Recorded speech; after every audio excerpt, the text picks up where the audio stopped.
여러분, 반갑습니다.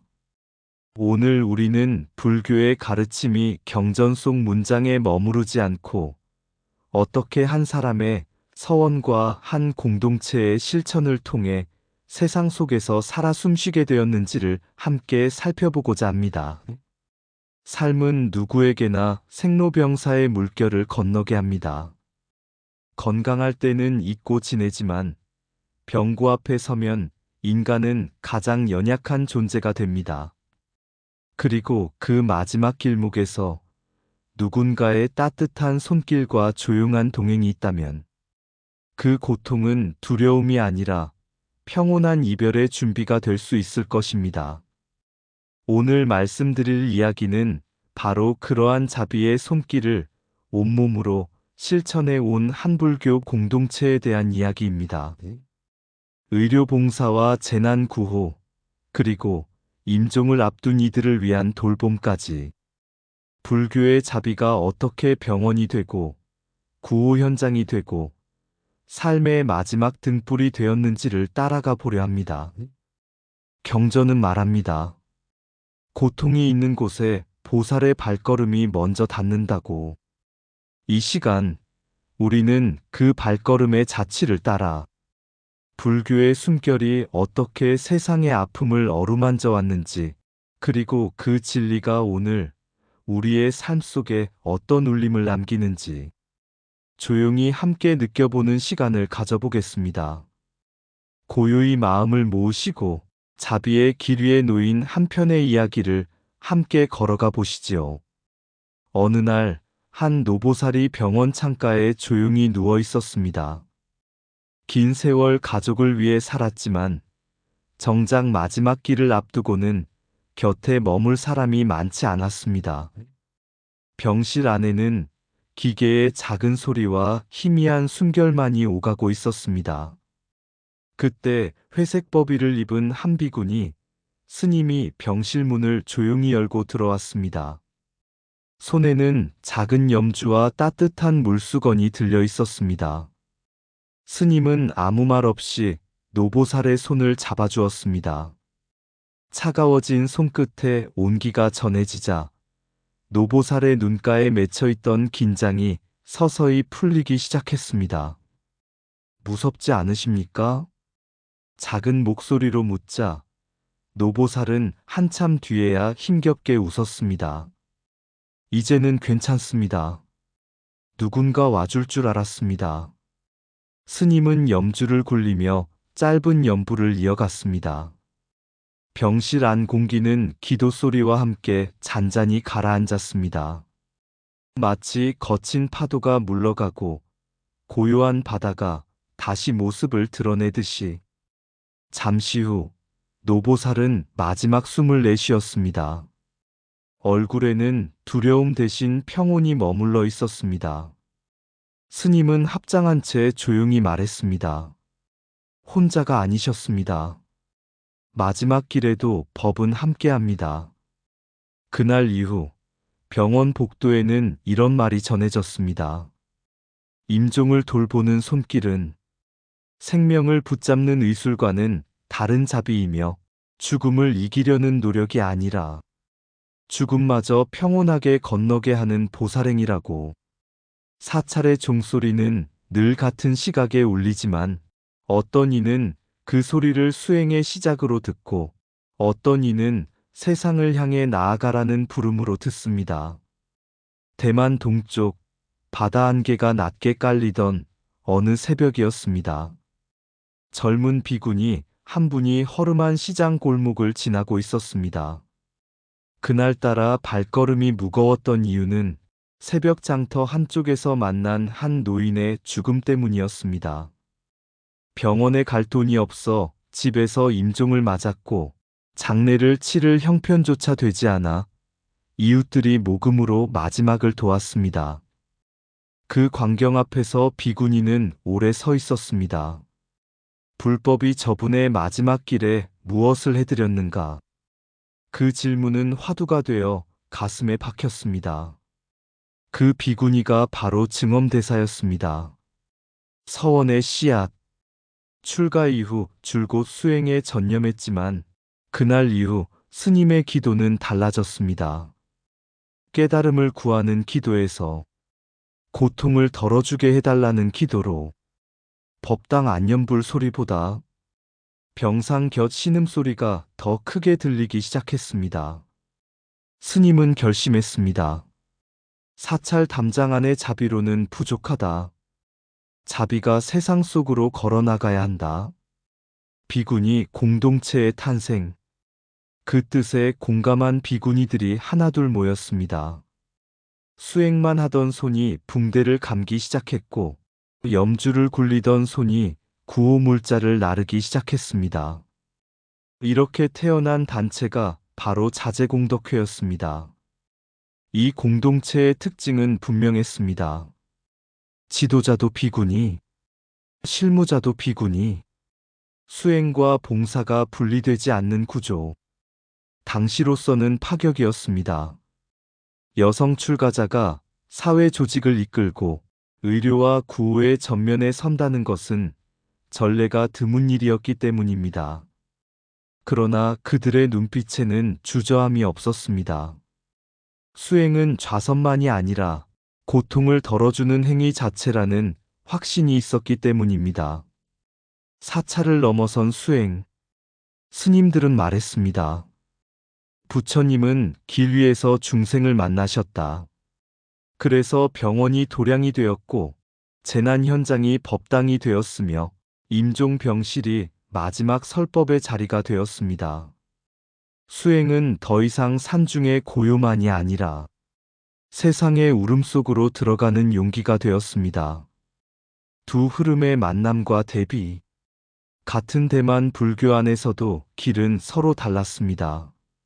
한편에서는 불광산사를 중심으로 성운대사가 교육문화 세계화를 통해 불법을 넓혀갔습니다. 경전 번역, 대학 설립, 국제 포교, 불교의 지평을 세계로 확장한 거대한 지적 불사였습니다. 반면 증엄대사가 이끈 자제공덕회는 달랐습니다.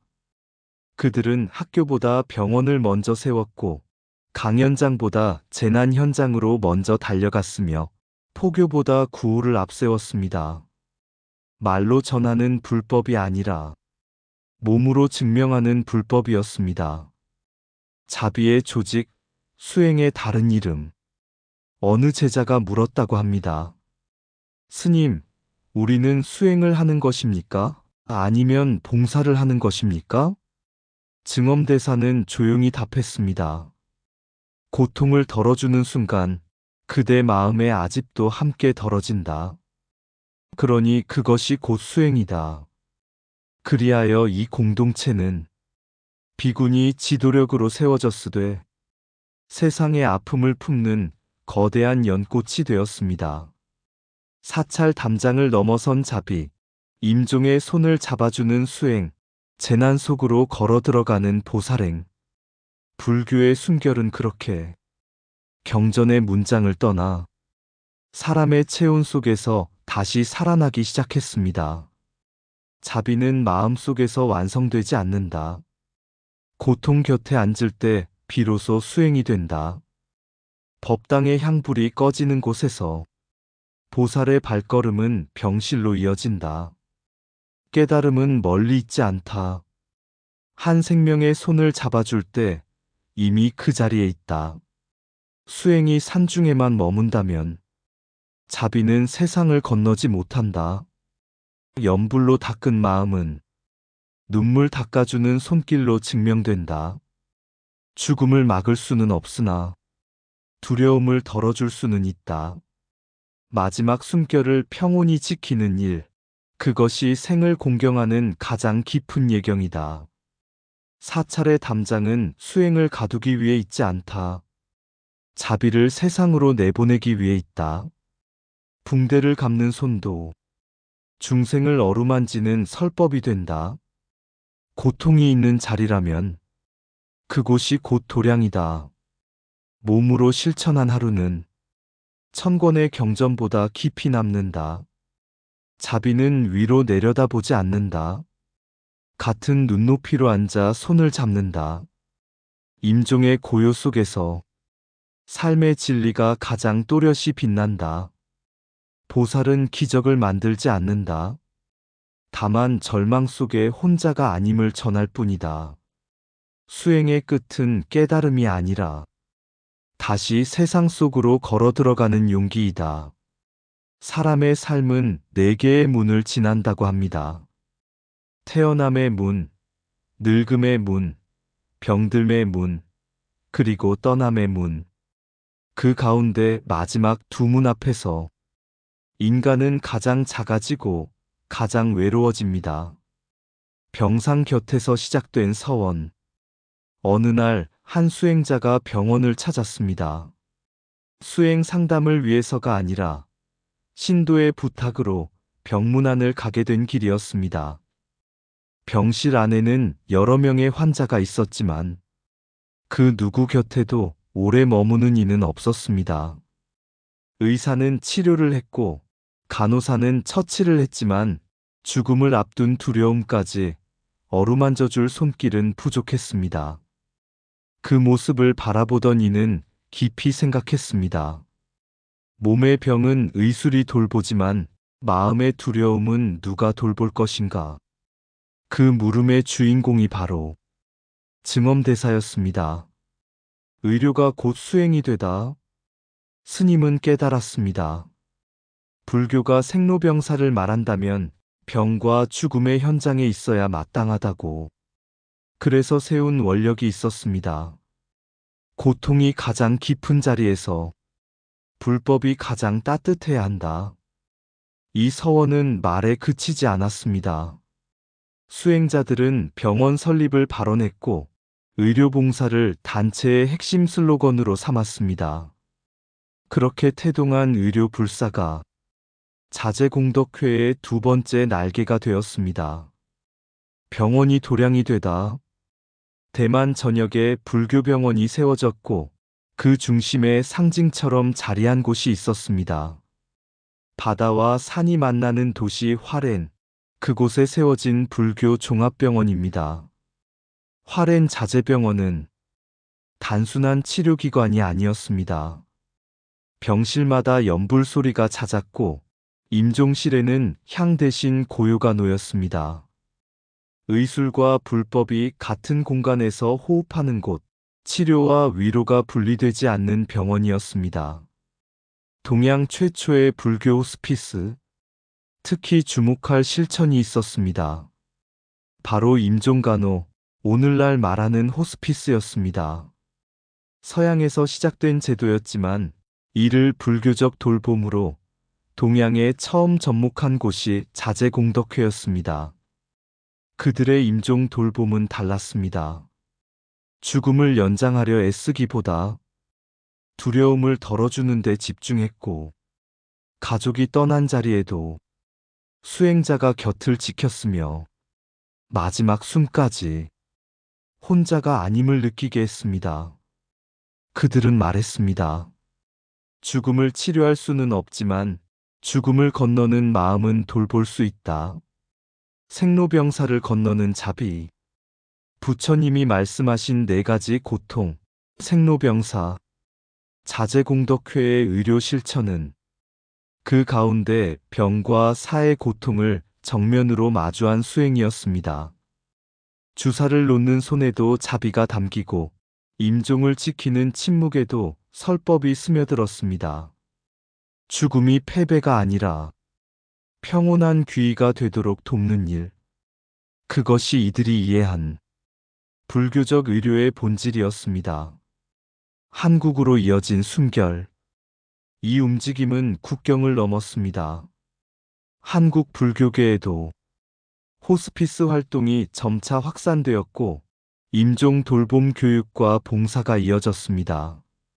아직 제도와 규모 면에서는 대만에 비해 부족한 점이 있지만 그 씨앗은 분명히 뿌려졌습니다. 병원 법당에서 연불이 이어지고 자원봉사자들이 임종실을 지키는 모습 속에는 이미 같은 숨결이 흐르고 있습니다. 이야기의 끝에서 어느 호스피스 병동 벽에 이런 문장이 적혀 있었다고 합니다. 우리는 생명을 붙잡지 않는다. 다만 마지막 길이 외롭지 않도록 동행할 뿐이다. 의료는 몸을 살피고 호스피스는 마음을 안으며 불교는 그 둘을 하나의 자비로 묶었습니다. 그리하여 병원은 더 이상 치료만 하는 곳이 아니라 삶과 죽음이 서로를 이해하며 조용히 손을 놓는 법을 배우는 도량이 되었습니다. 몸의 병을 고치는 의술이 있다면 죽음의 두려움을 덜어주는 자비도 있어야 한다. 병실의 침묵은 고통의 소리가 아니라 자비를 부르는 종소리이다.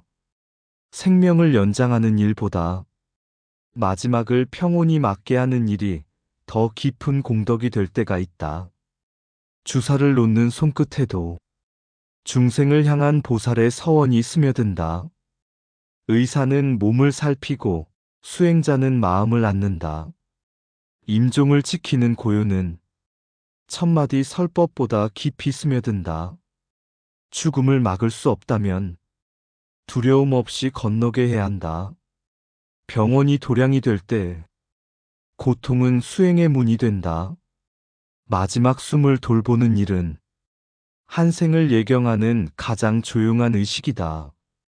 생로병사를 말하는 불교라면 병과 죽음의 자리에서 가장 빛나야 한다.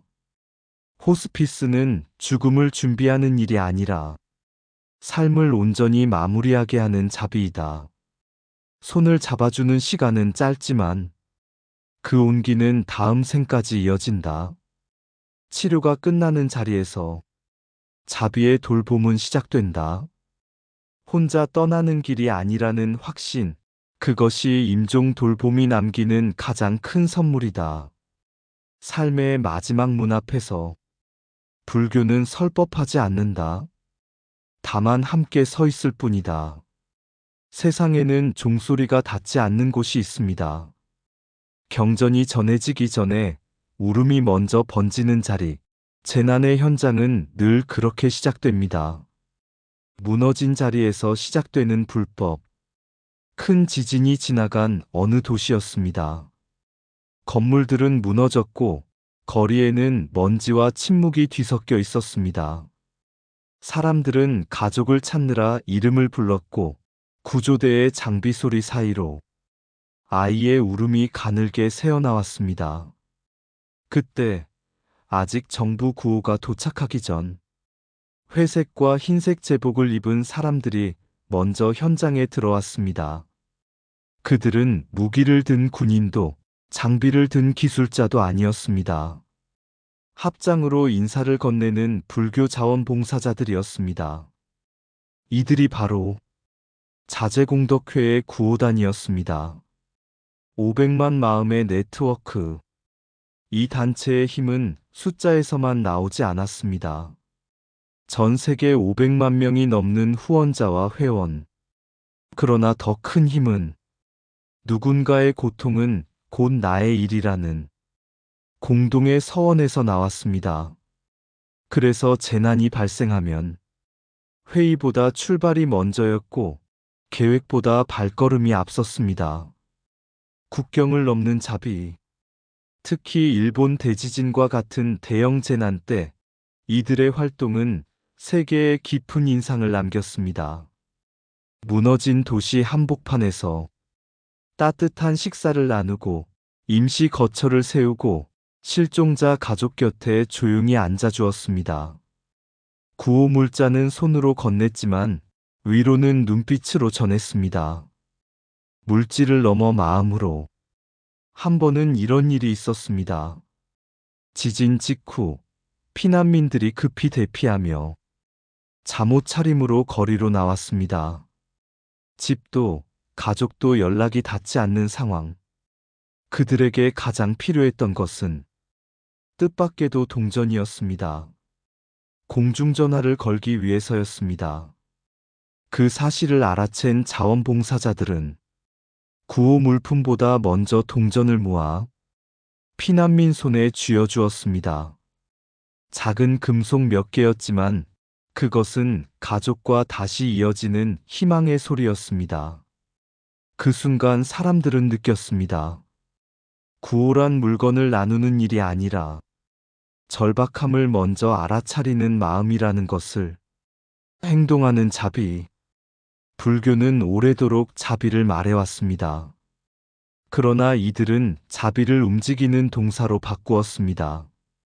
재난 현장이 수행처가 되고 구호 활동이 보살행이 되며 땀 흘리는 하루가 기도가 되었습니다. 이 모습은 현대 불교의 새로운 모델이 되었습니다. 말로 설하는 자비에서 몸으로 증명하는 자비로 세계가 하나의 도량이 되다. 이들의 구호는 특정 국가나 종교를 가리지 않았습니다. 불자가 아니어도 타 종교인이어도 그저 고통 속에 있다면 충분했습니다. 그래서 세계 곳곳에서 이들을 가장 먼저 오는 사람들이라 불렀습니다. 그 말은 단순한 속도가 아니라 연민의 반응 속도를 뜻했습니다. 이야기의 끝에서 어느 재난 현장에서 한 피해자가 이렇게 말했다고 합니다. 집은 무너졌지만 사람에 대한 믿음은 다시 세워졌습니다. 그 말을 들은 자원봉사자는 조용히 합장하며 답했습니다. 우리가 한 일은 크지 않습니다. 다만 부처님의 자비가 조금 먼저 도착했을 뿐입니다. 그리하여 재난 구호는 단순한 사회봉사가 아니라 고통이 있는 곳이면 어디든 향하는 살아있는 불교의 숨결이 되었습니다. 세계는 넓었지만 자비의 길은 늘 한 방향이었습니다. 무너진 자리로, 울음이 있는 자리로, 그리고 사람이 사람을 다시 믿게 되는 자리로. 자비는 조용히 앉아있지 않는다. 울음이 들리는 쪽으로 먼저 걸어간다. 재난의 현장은 고통의 자리이지만 보살에게는 수행의 자리이다. 가장 빠른 구호는 발걸음이 아니라 연민이 움직이는 속도이다. 무너진 것은 건물이지만 다시 세워야 할 것은 마음이다. 물자를 나누는 손길보다 함께 울어주는 침묵이 더 큰 위로가 된다. 자비는 국경을 묻지 않는다. 고통만을 알아본다. 고통이 있는 곳이라면 그곳이 곧 불법이 도착해야 할 자리이다. 보살은 기적을 만들지 않는다. 다만 절망 속에 희망이 남아있음을 보여줄 뿐이다. 재난 앞에서 종교가 나뉘지 않는 이유는 눈물의 언어가 하나이기 때문이다. 가장 먼저 달려가는 사람은 가장 오래 기도해 온 사람이다. 구호는 손으로 하지만 치유는 마음으로 완성된다. 작은 동전 하나도 절망 속에서는 다시 삶을 잇는 다리가 된다.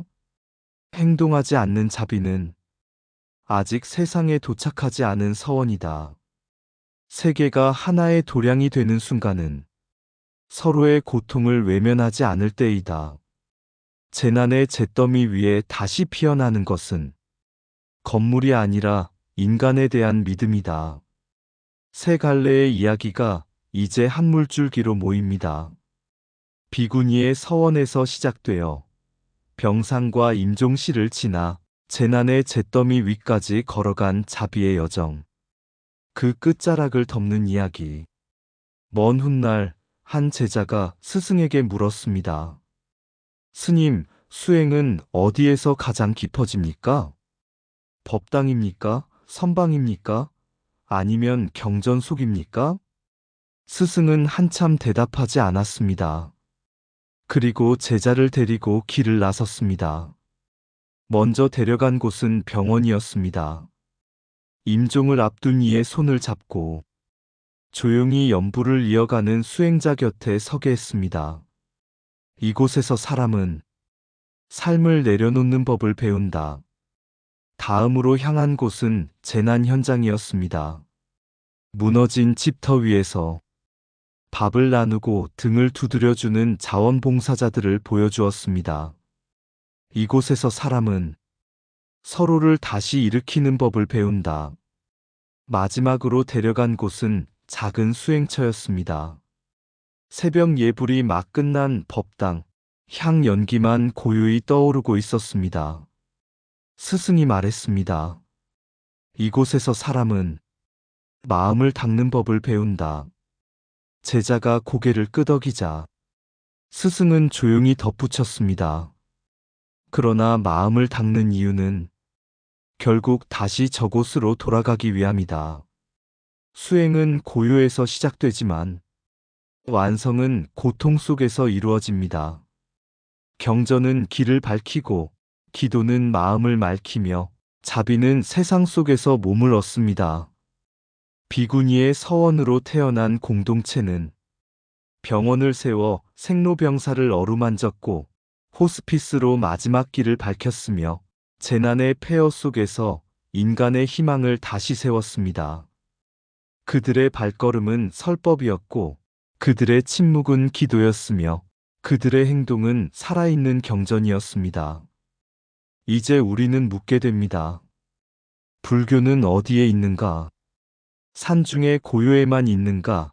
법당의 연불 속에만 있는가? 아니었습니다.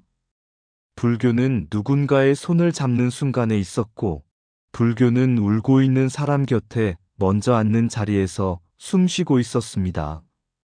마지막으로 스승이 제자에게 남긴 말이 있습니다. 깨달음은 멀리 있는 빛이 아니다. 어둠 속으로 들어갈 수 있는 용기이다. 그 말처럼 자비는 생각이 아니라 발걸음이 되었고, 수행은 침묵이 아니라 동행이 되었습니다. 그래서 우리는 오늘 이 이야기를 이렇게 맺습니다. 불교의 숨결은 경전의 종이 위에서만 머무르지 않았고 병상 위에서, 임종의 고요 속에서, 재난의 먼지 위에서 여전히 따뜻하게 살아 움직이고 있습니다. 그리고 그 숨결은 지금도 묻고 있습니다. 고통이 있는 그 자리로 당신의 자비는 어디까지 걸어가고 있는가? 숨결이 걸어간 자리. 산중의 종은 새벽마다 허공을 흔들었으나 세상의 울음까지는 닿지 못했다. 한 비구니의 가슴에 먼저 금이 갔다. 경전의 글자가 아니라 사람의 신음소리에 의해. 그날 이후 기도는 방향을 바꾸었다. 합장은 법당을 향하지 않고 병상 위에 손을 향했고, 연불은 향불 곁이 아니라 임종의 숨결 곁에 내려앉았다. 흰 벽의 병실에서 삶은 조용히 짐을 내려놓고 수행자는 마지막 길의 등불이 되었다. 죽음을 붙잡지 않고 두려움을 놓아주는 일, 눈을 감는 순간까지 혼자가 아님을 전하는 일, 그 고요한 동행이 가장 깊은 설법이 되었다.